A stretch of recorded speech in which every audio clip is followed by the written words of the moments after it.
ম্যাথজনের পক্ষ থেকে সকলকে স্বাগত। আর স্বাগত জানিয়ে আমরা শুরু করছি আত্মনির্ভরশীল যে ক্লাস বা আত্মনির্ভর যে ক্লাস তার আপলোড। আর আমরা আত্মনির্ভর যে ক্লাসগুলো আপলোড করছি সেখানে কিন্তু যে অধ্যায়গুলো মোস্ট ইম্পর্টেন্ট, যে অধ্যায়গুলো থেকে বেশি নাম্বারের পরীক্ষায় আসে, বেশি নম্বর পরীক্ষায় আমাদের পেতে পারি, সেই অধ্যায়গুলো কিন্তু আমরা আস্তে আস্তে আলোচনা করছি।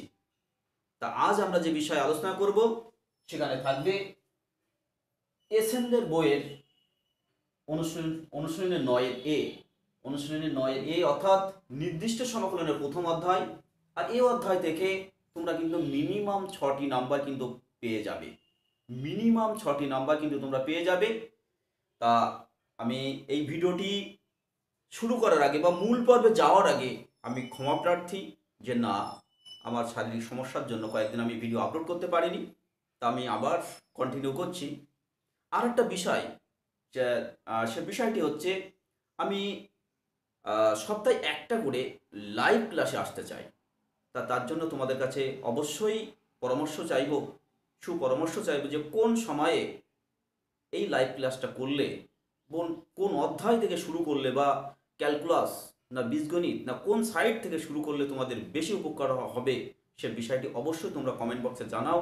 জানালে আমি আরও আরও উপকৃত হব এবং সেই মতো আমি ক্লাসটা নিতে পারবো। বা সপ্তাহে একটা নির্দিষ্ট টাইম, সেটা রাত্রে হতে পারে, দুপুরের টাইমে হতে পারে, রাত্রেও সব থেকে ভালো হয়। দেখো রাত্রে যদি হয় তাহলে অনেক অনেক ভালো হবে। আমি ঠিক সেই টাইমে, যখন যে টাইম বলা হবে ঠিক সেই টাইমেই আমি শুরু করব। তো যাই হোক, আসছি আমরা মূল পর্বে। তা আজ যে আমরা বিষয়টি আলোচনা করব, তা দেখো প্রথমে অতি সংক্ষিপ্ত আলোচনা করছি, কারণ অতি সংক্ষিপ্ত, সংক্ষিপ্ত এবং দীর্ঘ আলোচনা করলে আশা করি এমসিকিউ এর কোনো সমস্যা হবে না। তাই এখানে একের দাগ, অতি সংক্ষিপ্ত একের দাগে সেখানে দেখো যোগফলের নির্দিষ্ট সমাকলনের যে সংজ্ঞা আছে, যোগফল সীমারূপে, যোগফলের সীমারূপে যে নির্দিষ্ট সমাকলনের সংজ্ঞা আছে সেই সংজ্ঞাটাই চেয়েছে। আর সে বিষয়টা কিন্তু তোমরা অবশ্যই আমাদের যে কনসেপ্ট ক্লিয়ার যে ভিডিও আছে সেখান থেকে তোমরা পেয়ে যাবে। আর তার লিঙ্ক আমরা অবশ্যই ডেসক্রিপশন বক্সে দিয়ে দেবো। পাশাপাশি এর আগে আত্মনির্ভর যে ক্লাসের ভিডিও আপলোড আছে সেগুলো আমরা লিঙ্ক দিয়ে দেবো। যাই হোক, তারপরে দুয়ের দাগে আছে মৌলিক উপপাদ্যের বিবৃতি, সেটাও তোমরা অবশ্যই তোমরা আমাদের কনসেপ্ট ক্লিয়ার যে ভিডিও সেখানে পেয়ে যাবে বা তোমরা বইতে পেয়ে যাবে। এরপর আসছে আমরা তিনের দাগ। দেখো তিনের দাগে আছে সংজ্ঞা থেকে আমাদের মান নির্ণয় করতে হবে। তা সংজ্ঞা থেকে যে মান নির্ণয় করতে হবে, তিনের দাগে 4টি অঙ্ক আছে, তার মধ্যে আমি 4-এর দাগের অঙ্কটা করে দেবো। আর 4-এর দাগের অঙ্কটা তোমরা যদি খুব সুন্দরভাবে বুঝতে পারো বা ভালোভাবে যদি তোমরা আয়ত্ত করতে পারো তাহলে দেখবে 1, 2, 3 কোনো সমস্যা হবে না। তা যাই হোক, আসছি আমরা 4-এর দাগে। আর কেন ওটা তোমরা করতে পারবে বাকি 3টি, সে বিষয়টা আমরা আলোচনা করে দেব। তা সমাকলনের সংজ্ঞা থেকে আমরা আলোচনা করার আগে এটাকে আমরা বিচ্ছেদ করে দেব। Integral 0 to 1 x dx plus integral 0 to 1 1 dx। তাহলে সমাকলনের সংজ্ঞা থেকে তোমরা এখানে সুন্দর করে লিখবে, সমাকলনের সংজ্ঞা থেকে পাই তাহলে কি, limit h tends to 0 h into summation r equal to 1 to n 0 plus আর এই জায়গাটা তোমরা একটু খেয়াল রাখো। এখানে দেখো এক্স এর স্থানে লিখেছি আমি 0 প্লাস আর যদি এখানে লোয়ার লিমিট 0 না থাকতো, অ্যাকচুয়ালি এটা কি, 0টা হচ্ছে লোয়ার লিমিট, অর্থাৎ লোয়ার লিমিট যোগ আর তাহলে এইখানে যদি 1 থাকতো তাহলে 1, যদি এখানে এ থাকে তাহলে আমরা এখানে লিখতাম এ, অর্থাৎ এ প্লাস আর তাহলে সহজ কথা মাথায় রাখবে, এক্স এর স্থানে বসাতে হবে লোয়ার লিমিট যোগ আর আর এখানে এক্স এর পাওয়ার কিছু নেই, সেজন্য এখানে পাওয়ার কিছু দেওয়া হয়নি। এখানে যদি পাওয়ার 2 থাকতো তাহলে এখানে আমরা 2 দিতাম, এখানে 3 থাকলে এখানে অবশ্যই আমরা 3 লিখতাম। তাহলে আশা করি কনসেপ্ট ক্লিয়ার হলো। Plus limit h tends to 0 h into summation r equal to 1 to n। দেখো এখানে x নেই, তাহলে এখানে আমরা কি লিখবো, ওই কনস্ট্যান্টটাই লিখতে হবে। ওখানে যদি 6 থাকে তাহলে 6 লিখতাম, এখানে কে থাকলে কে লিখতাম, 3 থাকলে 3 লিখতাম। তাহলে আশা করি তোমরা বুঝতে পেরেছো। আর পাশে কি লিখবে, যেখানে এনএইচ সমান, যেখানে এনএইচ সমান অবশ্যই লিখবে আপার লিমিট মাইনাস লোয়ার লিমিট সমান যেটা আসবে। আপার লিমিট 1, লোয়ার লিমিট 0, সেই জন্য 1 - 0 = 1। আশা করি তোমাদের কনসেপ্ট ক্লিয়ার হলো। এবার সামেশন ভাঙানোর নিয়ম, আর এর স্থানে 1 বসাবো, যোগ 2 বসাবো, যোগ 3 বসাবো, যোগ ডট ডট এন। তাহলে এখানে আসবে কি লিমিট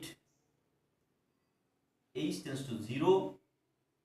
আর দেখো এইচ এর জন্য কিন্তু সাম না, এখানে সামটা হচ্ছে 1 এর জন্য, সেই যে এই এইচটা আগে নিয়ে আসছে, তাহলে এইচ আর এইচ আসছে, তাহলে এখানে হবে এইচ স্কয়ার, তাহলে ইনটু আর এর স্থানে 1 plus 2 plus 3 plus dot dot কত পর্যন্ত যাব, দেখো 1 থেকে n, তাহলে প্লাস n,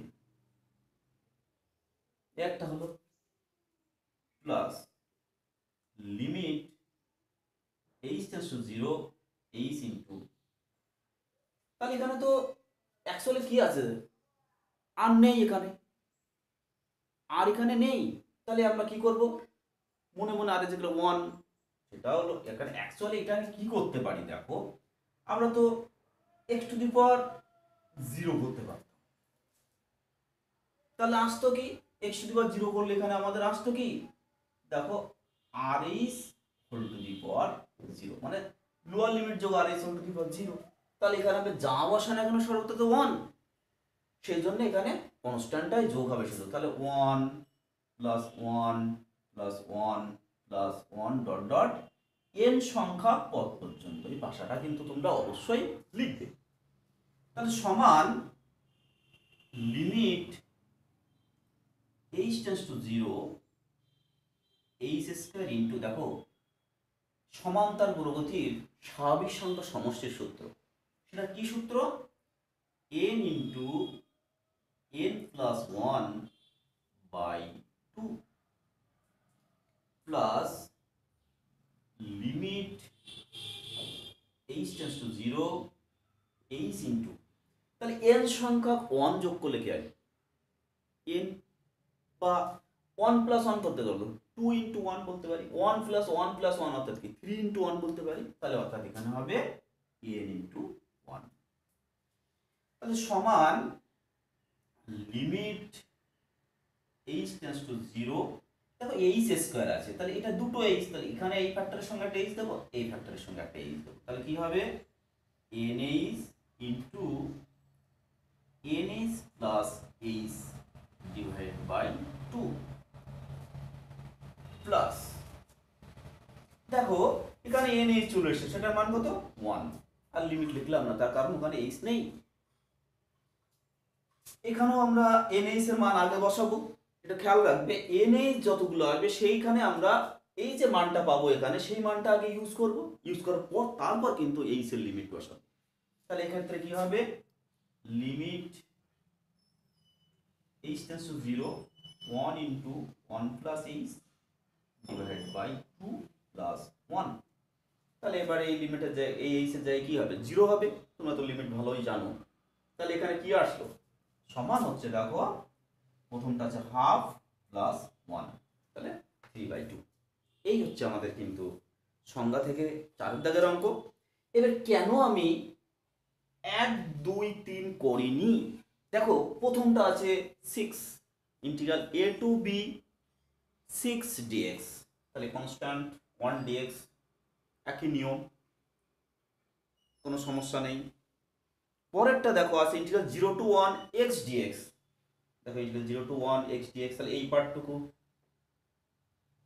তারপরেরটা আছে দেখো ইন্টিগ্রাল 0 টু 2 3x dx, তাহলে 3 আগে চলে আসবে, তাহলে 3 আগে চলে গেলে তাহলে দাঁড়ালো কি ইন্টিগ্রাল 0 টু 2 x dx। তাহলে এখানে শুধুমাত্র এখানে পার্থক্য হলো কি 0 টু 2, যার জন্য এইখানে মানটা শুধু চেঞ্জ হচ্ছে, আর কিন্তু কোনো কিছু চেঞ্জ হচ্ছে না। তাহলে অবশ্যই তোমরা 3-এর বাকিগুলো অবশ্যই করতে পারবে, এটা আমরা আশা রাখি। এরপর আমি আসবো 4-এর দাগ। 4 দাগ কিন্তু ইম্পর্টেন্ট অঙ্ক, আর এই যে অঙ্ক করলাম এই অঙ্ক কিন্তু পরীক্ষায় দিতে পারে সংজ্ঞা থেকে।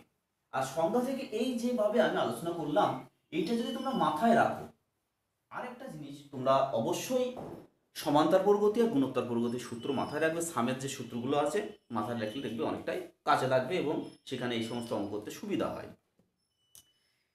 তা তোমাদের এই যে অঙ্কটা আমরা ব্যাখ্যা করলাম বা আমি যে ব্যাখ্যা করে দিলাম, এইটা তোমরা আয়ত্তে আনলে দেখবে দীর্ঘ উত্তরধর্মী যেখানে আছে সেখানে কিন্তু তোমরা 1 থেকে 15 পর্যন্ত সলভ করতে পারবে আরামসে। যাই সেগুলো আমরা আলোচনা করব, পরে আসছি আমরা সে বিষয়টা নিয়ে। আসছি আমরা 4-এর দাগে। দেখো 4-এর দাগে দেওয়া আছে ddx of f of x সমান g of x, এটা দেওয়া আছে। তাহলে অতএব এখান থেকে কি লিখতে পারি, d of f of x সমান g of x dx। তাহলে যদি আমরা উভয় পক্ষে সমাকলন করি, ইন্টিগ্রাল যদি করি, তাহলে ইন্টিগ্রাল dx তার মানে সেটা কি f of x, সেই ফর্মুলা ইন্টিগ্রাল dx কি x হয়, তাহলে d of f of x, তাহলে সেজন্য f of x সমান integral g of x dx। তাহলে আমরা এই সত্যটাও কাজে লাগাতে পারি, এই সত্যটাও কিন্তু আমরা কাজে লাগাতে পারি। তাহলে অর্থাৎ f of x এর ডেরিভেটিভ হচ্ছে g of x, আর এখানে g of x এর ইন্টিগ্রেশন হচ্ছে f of x। এই মান দুটো আমরা কাজে লাগাবো। এটা কিন্তু ইম্পর্টেন্ট অঙ্ক, 4-এর দাগের অঙ্কটা কিন্তু ইম্পর্টেন্ট, পরীক্ষায় আসতে পারে। তা আমরা ধরে নিচ্ছি i, তাহলে i সমান integral a to b f of x g of x dx, f of x g of x dx। তাহলে এটা অবশ্যই আমরা কি করব, দুটো x এর ফাংশন, তাহলে অবশ্যই কি করব, ইউভি অর্থাৎ আংশিক সমাকলন করব। আর অবশ্যই এটাকে আমরা ফার্স্ট ফাংশন করব, এটাকে আমরা সেকেন্ড ফাংশন করব, কারণ দেখো ফার্স্ট ফাংশন অর্থাৎ f of x এর ডেরিভেটিভ দেওয়া আছে, সেজন্য আমরা এটা লিখছি কি f of x into integral g of x dx minus integral ddx of f of x into integral g of x dx into dx। এই টোটালটা থার্ড ব্র্যাকেটে রেখে আমরা লিখছি কি এখানে a টু b, এখানে আমরা লিখে দিলাম a টু b। তাহলে দেখো এবার আমরা মান ইউজ করছি, তাহলে integral g of x dx সমান এখানে বের করে রেখেছিলাম কি f of x, তাহলে f of x into f of x সেটা কি হবে f of x তার whole square, f of x তার হোল স্কয়ার মাইনাস ইন্টিগ্রাল, দেখো ddx of f of x এর মান কত g of x, বসিয়ে দিলাম g of x, আর integral g of x dx এর মান কত এখানে বের করে রেখেছিলাম f of x dx third bracket close a to b। দেখো এই যে মান i ধরেছিলাম সেই i কিন্তু চলে এসেছে, তাহলে আমি এখানে i বসাতে পারি, তাহলে সমান f of x আর whole square limit a to b minus i। তাহলে এটা সাইড চেঞ্জ করব, তাহলে এখান থেকে কি পাবো 2i সমান 2i সমান হবে দেখো আপার লিমিট দিয়ে সিদ্ধ অর্থাৎ f of b তার whole square minus f of a তার হোল স্কয়ার, তাহলে i সমান হাফ ইন্টু, তাহলে দেখো উত্তর চলে আসলো। এরপর আমরা আসছি 5-এর দাগ। দেখো 5-এর দাগে যে অঙ্ক আছে, এবার আমরা আস্তে আস্তে হিন্টস দেব, যেগুলো তোমরা অবশ্যই অবশ্যই করতে পারবে, এবং হিন্টস এমনভাবে আলোচনা করব যাতে তোমাদের কোনো সমস্যা না হয়, এবং পাশাপাশি কিন্তু আমি যে অঙ্কগুলো মোস্ট ইম্পর্টেন্ট সেগুলো আমি বলে দেব। সেজন্য অবশ্যই প্রথম থেকে শেষ অবধি দেখো, দেখলে তোমরা অবশ্যই তোমাদের আয়ত্তে আসবে, কোনো সমস্যা হবে না। তা 5-এর দাগে আছে integral 0 to 1 dx by root x plus 1 minus root x। তা তোমরা কি করবে, এর বিপরীত সাইন দিয়ে লব আকারকে গুণ করবে। তাহলে বিপরীত সাইন দিয়ে গুণ করলে তোমরা পাচ্ছ দেখো ইন্টিগ্রাল 0 to 1, তাহলে রুট মানে x plus 1 whole to the power half হয়ে যাবে, plus x to the power half divided by দেখো 8 স্কয়ার মাইনাস 8 স্কয়ার, তাহলে x প্লাস 1 মাইনাস x, তাহলে x কাটবে তাহলে শুধু 1 থাকবে। তাহলে এবার তোমরা ইজি সলভ করতে পারবে। এখানে মাথায় রাখবে যে দেখো কোনো কিছু ডেরিভেটিভ যদি ওয়ান হয় তাহলে এক্স এর যে প্রপার্টি হয় তারও কিন্তু সেই ফাংশনের প্রপার্টি সেম হয়। তাহলে দেখো এক্স প্লাস ওয়ানের ডেরিভেটিভ তো ওয়ান, তাহলে এটা তোমরা এক্স হিসাবেই কিন্তু তোমরা ইন্টিগ্রেশন করবে। অর্থাৎ এটা কি হবে x plus one whole to the power three by two whole divide by three by two. এটা কি x to the power three by two whole divide by three by two. এবার আপার লিমিট দিয়ে সিদ্ধ minus lower limit দিয়ে সিদ্ধ করলে অবশ্যই তোমরা উত্তর পেয়ে যাবে। এরপর আমরা আসবো ছয়ের দাগে। দেখো ছয়ের দাগে যে অঙ্ক আছে সেখানে কি বলা আছে, integral zero to one x plus one divide by x square plus one dx, এটা আছে। তাহলে এটাকে আমরা প্রথমে বিচ্ছেদ করব। তাহলে integral zero to one x by x square plus one dx plus integral zero to one dx by x square plus one. তাহলে এবার দেখো এটা ডেরিভেটিভ যদি করি তাহলে এখানে কত পাবো, টু এক্স পাবো। তাহলে টু এক্স যদি পাই তাহলে উপরে যদি টু এক্স আনতে পারি তাহলে দেখো হরের ডেরিভেটিভ লবে চলে আসছে, তার ইন্টিগ্রেশন কি লগ অফ হর। তাহলে সেই জন্য এখানে আমরা একটা হাফ নিয়ে এখানে একটা টু দিয়ে দিলাম। তাহলে এবার তুমি তো বুঝতেই পারছো বা তোমরা ভালোভাবেই বুঝতে পারছো, তাহলে এটা কি হবে log of x square plus one, এটা হাফ আগে আছে। আর এটা কি ট্যান ইনভার্স এক্স, এটা হলো ট্যান ইনভার্স এক্স, আর এটা পাচ্ছি আমরা half into log of x square plus one. এবার আপার লিমিট দিয়ে সিদ্ধ মাইনাস লোয়ার লিমিট দিয়ে সিদ্ধ। এরপর হচ্ছে সাতের দাগ। দেখো সাতের দাগ এখানে আমি কয়েকটি বিষয় বলে দিই। সাত নয় কি কি বললাম, সাত নয় 14, এই যে কটা অঙ্ক কিন্তু সেম অঙ্ক, একই নিয়মে একইভাবে কিন্তু তোমরা এগিয়ে যাবে। দেখো সাতের দাগে কি বলা আছে, integral zero to pi by two sine x into sine x dx. তাহলে এটা আমরা কি করব, দেখো সাইন এ সাইন বি, তাহলে টু লাগে একটা সূত্রে, সেই জন্য আমরা এখানে অবশ্যই তোমরা পরের লাইনেই করবে, এটা আমি একটা লাইন স্টেপ আগে চলে গেছি কিন্তু, তাহলে বা সরি পরে চলে গেছি। তাহলে half into two sine A sine B, half into two sine A sine B. তাহলে two sine A sine B কি সূত্র, তাহলে সূত্র কি অবশ্যই তোমরা জানো cos of a minus B, তাহলে 2x মাইনাস x অর্থাৎ x minus cos of a plus b অর্থাৎ x প্লাস 2x 3x। এবার cos x এর ইন্টিগ্রেশন কি sin x, আর এটা দেখো cos ax অর্থাৎ কি sin ax বাই a, অর্থাৎ এখানে হবে sin 3x বাই 3। এইবার তোমরা আপার লিমিট দিয়ে সিদ্ধ করবে, লোয়ার লিমিট দিয়ে সিদ্ধ করলে উত্তর চলে আসবে। তাহলে আশা করি 7 9 14 কিন্তু তোমরা বাড়িতে করতে পারছো। আটের দাগ, আটের দাগটা কিন্তু পরীক্ষায় দিতে পারে, একটা স্টার আমরা দিয়ে রাখছি। তাহলে আটের দাগে আছে integral zero to pi by two কি আছে sine cube x, sine cube এক্সটাকে আমরা লিখছি sine square x into sine x dx. তাহলে সমান integral zero to pi by two sine স্কয়ারকে লিখছে one minus cos square x into sine x dx. তা তোমরা বুঝতে পারছো সাইন এক্স ডিএক্স আছে, অর্থাৎ কি কজ এক্স এর ডেরিভেটিভ করলেই আমরা পেয়ে যাব। অর্থাৎ এখানে আমরা কি করব, কজ এক্স সমান অবশ্যই কজ এক্স সমান আমরা জেড ধরে নেব, কজ এক্স সমান জেড ধরে নেব।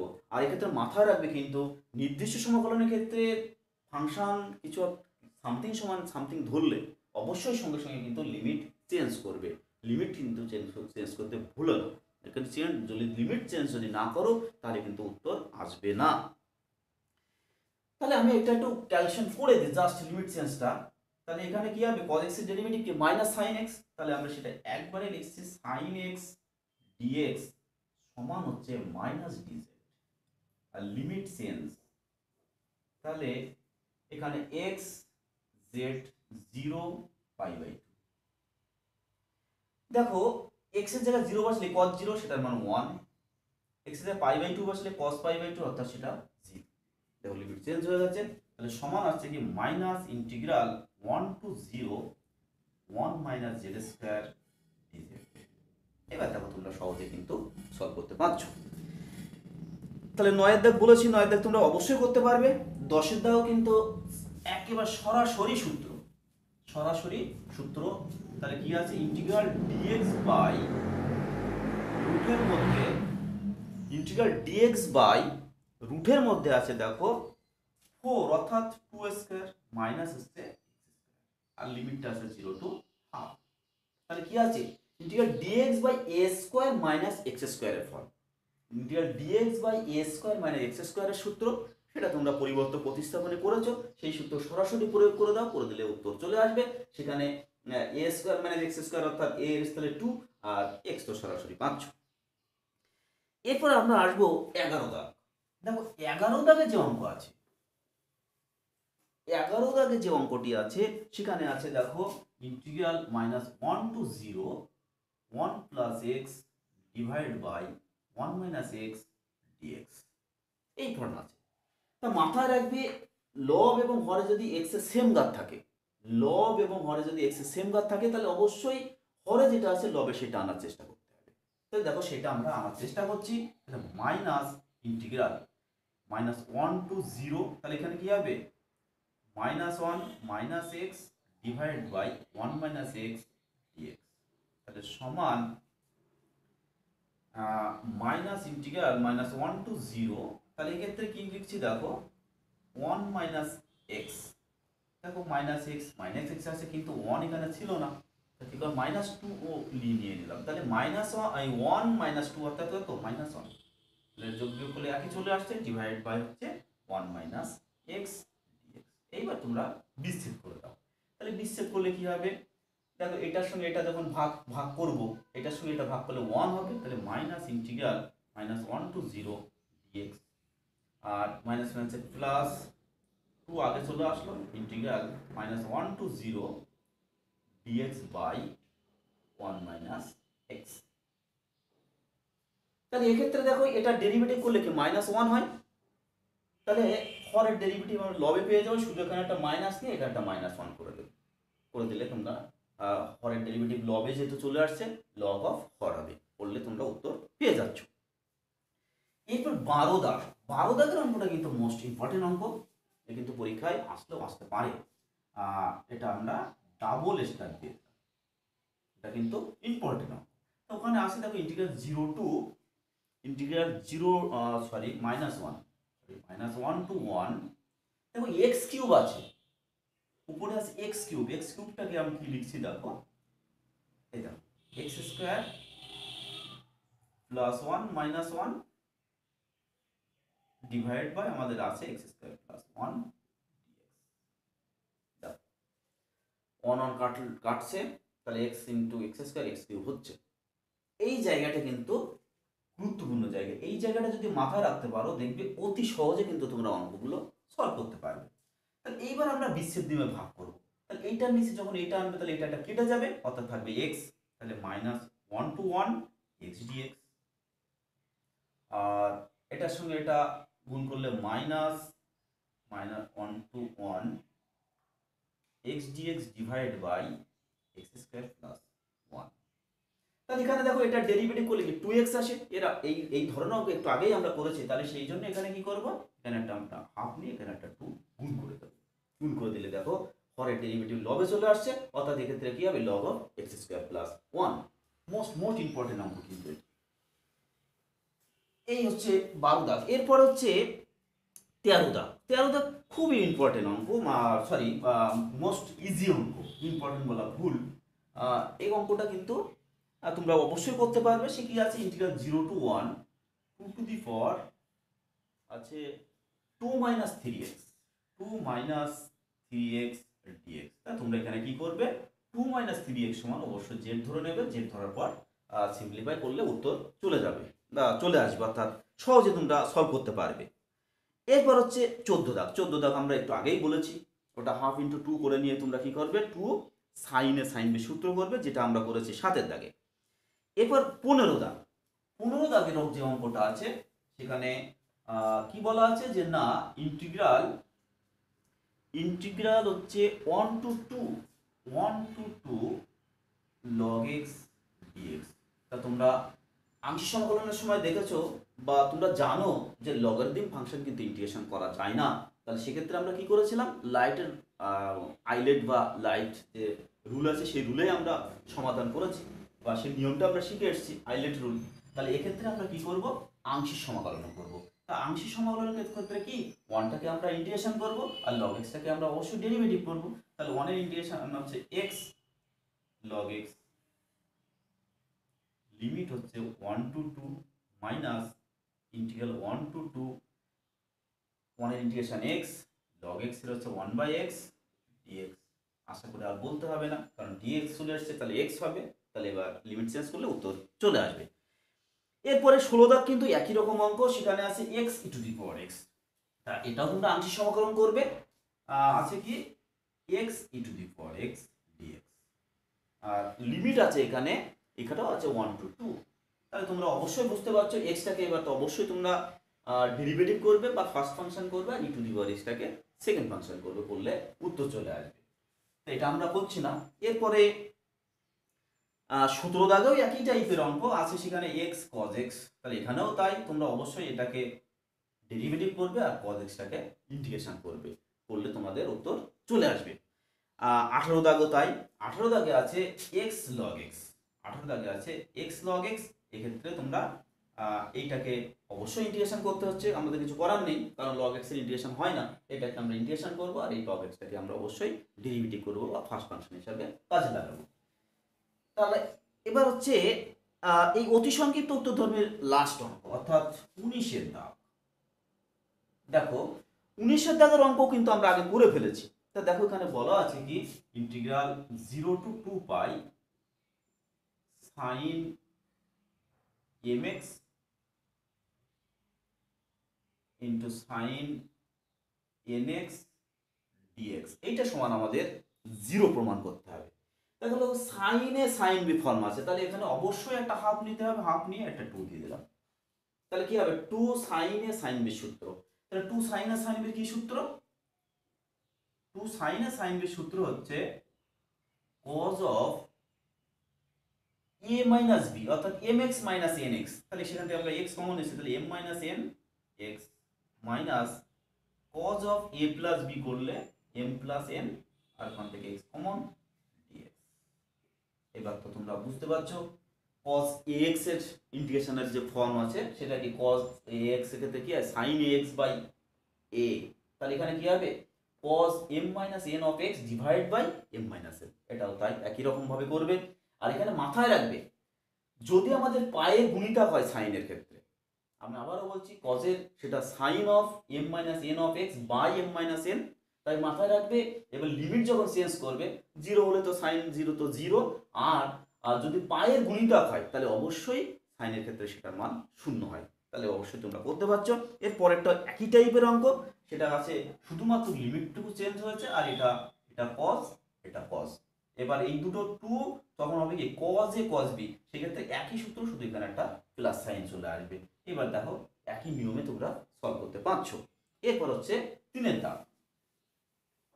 3-এর দাগে যে অঙ্কটা আছে, 3-এর দাগের অঙ্কটার ক্ষেত্রেও একবার m নট ইকুয়াল টু 0 এর জন্য তোমার আলোচনা করতে হবে। সেক্ষেত্রে কি আছে ইন্টিগ্রাল 0 টু পাই, ইন্টিগ্রাল 0 টু পাই দেখো আছে cos স্কয়ার mx। তাহলে এই ক্ষেত্রে আমরা হাফ কমন নেব, হাফ ইন্টু 2 করে দেবো সমান হাফ ইন্টু ইন্টিগ্রাল 0 টু পাই। এবার 2 cos স্কয়ার থিটা, সেটা কি 1 প্লাস cos 2 থিটা, অর্থাৎ cos 2 mx dx। তাহলে দেখো এবার তুমি তো সহজে ইন্টিগ্রেশন করতে পারছো। এটা তো ইন্টিগ্রেশন আমি একটু আগেই বলেছি, আর ওনের ইন্টিগ্রেশন হচ্ছে x। এরপর আছে m ইকুয়াল টু 0। দেখো m ইকুয়াল টু যদি আমরা 0 বসাই তাহলে সেক্ষেত্রে কি হবে, এর cos 0 সেটা 1 হয়ে যাচ্ছে, তার মানে শুধু হবে ইন্টিগ্রাল 0 টু পাই dx চলে আসবে। তাহলে খুব সহজেই তোমরা কিন্তু সলভ করতে পারছো। তাহলে এই পর্বে আমরা এ পর্যন্ত রাখছি।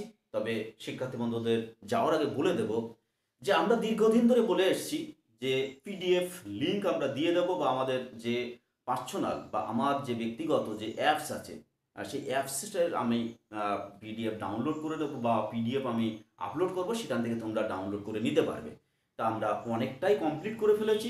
তাই আজ থেকে আমরা আহ, যে আমার যে অ্যাপস আছে সেই অ্যাপের লিঙ্ক ডেসক্রিপশন বক্সে দেওয়া থাকবে। সেখান থেকে তোমরা অবশ্যই বিভিন্ন সাজেশান, বিভিন্ন অধ্যায়ের সলিউশান তোমরা ওখানে পেয়ে যাবে। আর শুধুমাত্র 11-12 নয়, সেখানে কিন্তু 10, 11-12, বিএসসি পাস, অনার্স এবং চাকরির জন্য কিন্তু বিভিন্ন জিকে এবং বিভিন্ন ধরনের আমাদের জেনারেল সায়েন্স, জিওগ্রাফি, ইতিহাস ইত্যাদির উপরে কিন্তু সেখানে অনেক পিডিএফ দেওয়া আছে। তা যাই হোক, আজকে এ পর্যন্ত। পরের ভিডিও আবার কথা হবে। নমস্কার।